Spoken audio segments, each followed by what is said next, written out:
La culture d'un pays va s'envisager désormais sous l'angle de ses relations avec le RDM, le reste du monde.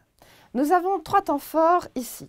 Tout d'abord, les échanges et les rencontres avec les autres cultures. À savoir, sommes-nous en face d'un pays qui s'est plus ou moins ouvert aux autres nations, dans le sens volontariste, c'est-à-dire aller à la rencontre d'eux, ou plutôt un pays qui a reçu, en effet, les émissaires des autres, leurs représentants. L'idée sera de voir comment les liens culturels se sont tissés entre les États, échanges combinés entre influences philosophiques, artistiques et bien évidemment commerciales.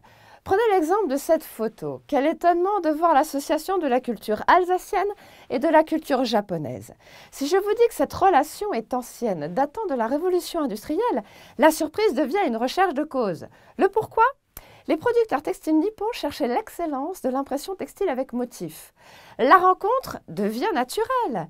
La culture japonaise est par essence tournée vers l'excellence de la maîtrise. Alors des procédés industriels à l'art de servir le thé, la tendance de fond est exactement la même. Conséquence, ils cherchent les meilleurs et ils les trouvent. Les producteurs alsaciens à l'époque sont connus dans le monde entier pour ce savoir-faire particulier.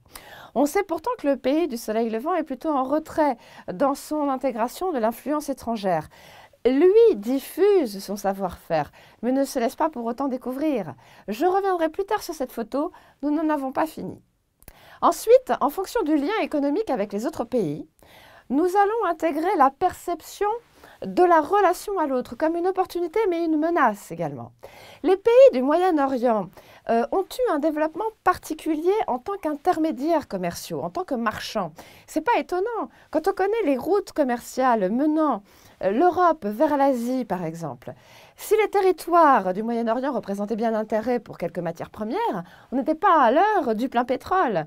Les transactions commerciales sont apparues comme probantes pour développer leurs économies.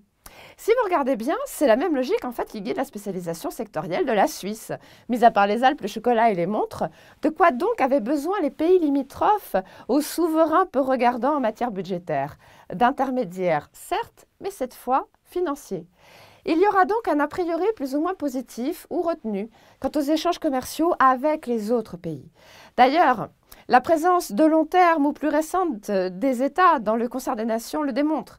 Il y a plus de représentants de pays pour la Ligue de football internationale que de participants à l'OMC. Nous avons également les BRICS qui ont tapé du pied et qui ont obtenu la modification du G7 en G20 avec la prise en considération de leur voix.